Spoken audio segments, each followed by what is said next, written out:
You're listening to Heart of the Ark podcast from the Office for Evangelization in the Archdiocese of Newark. We're coming to you to bring knowledge and some courage as we voyage through this life as missionary disciples of our Lord Jesus Christ. Hello and welcome to Heart of the Ark podcast. This is Dilexit Nos in a Year, Session 3 from the Heart of the Ark podcast. My name is Jennifer Benke. I'm the Associate Director of the Office for Evangelization here at the Archdiocese of Newark. And so this is from Pope Francis's encyclical Dilexit Nos. We will be reading today paragraphs 9 through 12 in chapter 1.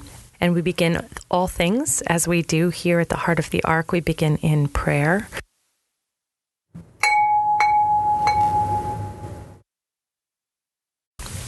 Love of the Sacred Heart of Jesus, embrace my heart. Fire of the heart of Jesus, inflame my heart. Charity of the heart of Jesus, fill my heart.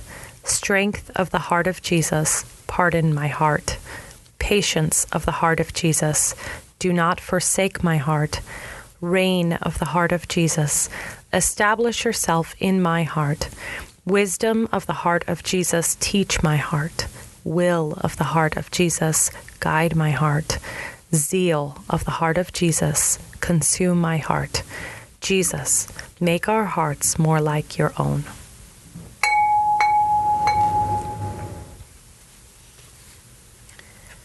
This segment is called Returning to the Heart, beginning with paragraph 9. In this liquid world of ours, we need to start speaking once more about the heart and thinking about this place where every person of every class and condition creates a synthesis, where they encounter the radical source of their strengths, convictions, passions, and decisions.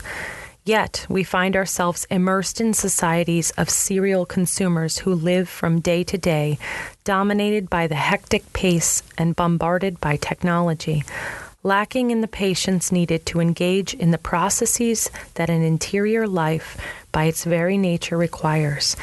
In contemporary society, people risk losing their center, the center of their very selves. Indeed, the men and women of our time often find themselves confused and torn apart, almost bereft of an inner principle that can create unity and harmony in their lives and actions. Models of behavior that, sadly, are now widespread, exaggerate our rational technological dimensions, or, on the contrary, that of our instincts. No room is left for the heart. The issues raised by today's liquid society are much discussed, but the depreciation of the deep core of our humanity, the heart, has a much longer history. We find it is already present in Hellenic and pre-Christian rationalism, in post-Christian idealism, and in materialism in various guises. The heart has been ignored in anthropology, and the great philosophical tradition finds it a foreign notion, preferring other concepts such as reason, will, or freedom. The very meaning of the term is imprecise and hard to situate within our human experience.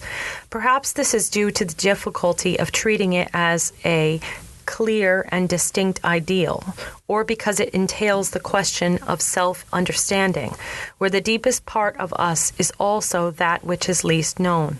Even encountering others does not necessarily prove to be a way of encountering ourselves, inasmuch as our thought patterns are dominated by an unhealthy individualism. Many people feel safer constructing their systems of thought in more readily controllable domain of intelligence and will.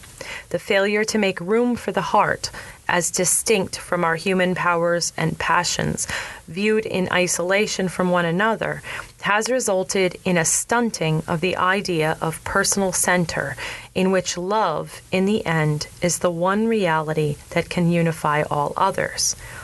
If we devalue the heart, we also devalue what it means to speak from the heart, to act with the heart, to cultivate and heal the heart. If we fail to appreciate the specificity of the heart, we miss the messages that the mind alone cannot communicate. We miss out on the richness of our encounters with others. We miss out on poetry. We also lose track of history and our own past, since our real personal history is built with the heart. At the end of our lives, that alone will matter. It must be said then that we have a heart that coexists with other hearts that help to make it a thou. Since we cannot develop this theme at length, we will take a character from one of Dostoevsky's novels, Nikolai Stavrogin.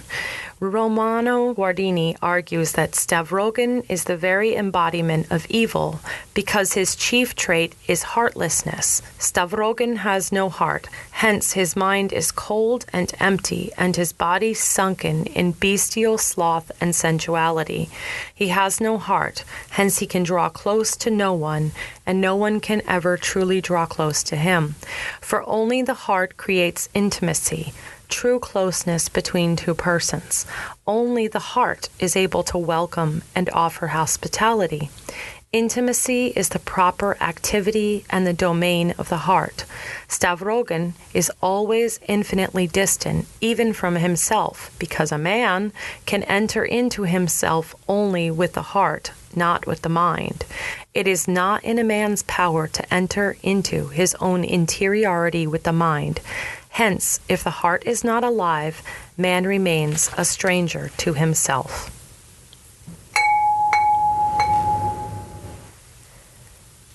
Chapter 1, paragraphs 9 through 12 of Dilexit Nos. So now we're going to ask some questions, and we're going to kind of dive into some of the footnotes that Pope Francis offers here. One of them from this section is a general audience from June 8th of 1994 from John Paul II, St. John Paul II. Devotion to the Sacred Heart as it developed in Europe 2 centuries ago under the impulse of the mystical experiences of St. Margaret Mary Alacoque was the response to Janus rigorism, which had ended up ignoring the infinite mercy of God. Today, to a humanity flattened into a single dimension or even tempted to give in to forms of nihilism, if not theoretical, certainly practical, devotion to the heart of Jesus offers a proposal of authentic and harmonious fullness in the perspective of hope that does not disappoint. About a century ago, a well-known thinker denounced the death of God. Well, it was precisely from the heart of the Son of God, death on a cross, that the perennial source of life that gives hope to every man has sprung. From the heart of the crucified Christ is born the new humanity redeemed from sin. The man of the third millennium needs the heart of Christ to know God and to know himself. He needs it to build the civilization of love. I therefore invite you, dear brothers and sisters, to look with trust to the Sacred Heart of Jesus and to repeat often, especially during the month of June, Most Sacred Heart of Jesus, I trust in you. One of the things that occurred to me while I was reading this is how much, not just since 1994, which is now 30 years ago, my goodness, listeners, how much more we need the Sacred Heart, even than when John Paul II was speaking, and Pope Francis is bringing us back to this reality. How much more has our nihilism, has our secularism, has our all the isms, materialism, have all these ideologies pulled us away from the reality and the authenticity that we just talked about last week? Are we really intent on becoming the people of the ideologies of the world? Or are we really more authentically choosing to put our heart in the hands of its ultimate lover? Are we choosing to really offer our heart to the one who has us, no matter what else is happening out in the world? He holds all things in his hands. All times and seasons are his. We know that. He's made everything acceptable to its time, and he's put eternal in the heart of man. So from beginning to end, we never know what he's doing. There's no way of us conceiving the goodness that God has for us. He wants to give us the desires of our heart, not the desires of our mind, not the desires of our ego. He wants to give us the desires of our hearts and that authentic love.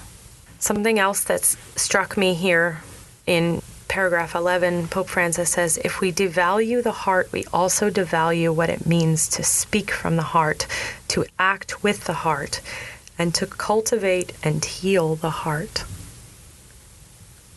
If our words are empty, if they're just words, if we're just doing what we're told and not doing what we are convicted of, are we being authentic to who we want to be? Are we using our voices to build up the kingdom? Or are we using our voices to tear down? When we get into the next episode, I'll do a little bit more speaking about this voice, how and the connection of the voice and the heart. But for this episode, I just want us to think one more time about where is our conviction lie? How can we return to the heart in a world that wants us to care about so many things that are inauthentic and are outside of ourselves? How can we know ourselves so as to know others truly? How can we allow ourselves to be loved and to love authentically? What are the signs in your life that God is acting on your behalf? How can we see God's presence in all that we have been given? And what is standing in the way of me accepting your love? Help me repent of that, Lord. Help me let go of that in this season. We close today with a psalm from our daily Mass today. It's the Friday after Ash Wednesday. Psalm 51, the verses from 19b. A heart contrite and humbled, O God, you will not spurn.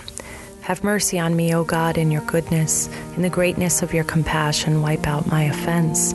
Thoroughly wash me from my guilt, and of my sin cleanse me. A heart contrite and humbled, O God, you will not spurn. For I acknowledge my offense, and my sin is always before me. Against you only have I sinned and done what is evil in your sight. A heart contrite and humbled, O God, you will not spurn. For you are not pleased with sacrifices. Should I offer a burnt offering, you would not accept it. My sacrifice, O God, is a contrite spirit. A heart contrite and humbled, O God, you will not spurn. A heart contrite and humbled, O God, you will not spurn.